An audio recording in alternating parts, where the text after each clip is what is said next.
എന്താ സ്വഹാബത്തെ പദവി അധികാരം?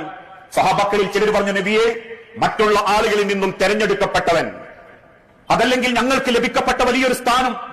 അള്ളാന്റെ ഹബീബ് പുച്ഛത്തോടെ തിരിച്ചു പറഞ്ഞൊരു വാക്കുണ്ട്, അഫ്ദലുഹ മലാമത്തുൻ. എങ്കിൽ അറിഞ്ഞോ, ആ പദവി അധികാരം അഫ്ദലുഹ മലാമത്തുൻ, നിങ്ങൾക്കുള്ള നിന്ദ്യതയാ.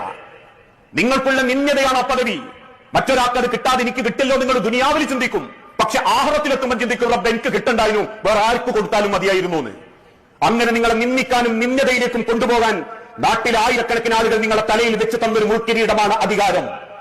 അത് മതത്തിലായാലും രാഷ്ട്രീയത്തിലായാലും പള്ളി കമ്മിറ്റിയിലായാലും മറ്റേത് കമ്മിറ്റികളിലാണെങ്കിലും. നാലാളുകൾക്കിടയിൽ എനിക്കത് കിട്ടി, 4 സ്വീകരണം കിട്ടി, 4 ആളുകൾ എന്റെ മുൻപിൽ വന്ന് അപേക്ഷയായി ചോച്ചാനിച്ചു നിന്നു, അതൊക്കെ ദുനിയാവ് കിട്ടും. ആഖിറത്തിൽ നിങ്ങൾക്കുള്ള നിന്ദ്യതയായത് മാറിയേക്കാം, നിങ്ങളത് യഥാവിധി പ്രവർത്തിക്കുകയും ന്യായം ചെയ്യുകയും ചെയ്തിട്ടില്ലെങ്കിൽ. വസാനീഹ, ഇനി രണ്ടാമതായി നിങ്ങൾ അതിനെ നോക്കുകയാണെങ്കിൽ, നദാമത്തുൻ, നിങ്ങൾക്കുള്ള ഖേദമായിരിക്കും അത്. ഖേദം കൊണ്ട് നിങ്ങൾ കരയുന്ന ഒരവസ്ഥ നിങ്ങൾക്ക് പരലോകത്ത് വരും, അധികാരം, സ്ഥാനം. വസാലിസഹ, മൂന്നാമതായി അദാബുൻ യൗമൽ ഖിയാമ, അന്ത്യനാളിൽ നിങ്ങൾക്കുള്ള ഏറ്റവും വലിയൊരു വേദനയായിരിക്കും, ശിക്ഷയായിരിക്കും അത്. ആർക്കൊഴികെ?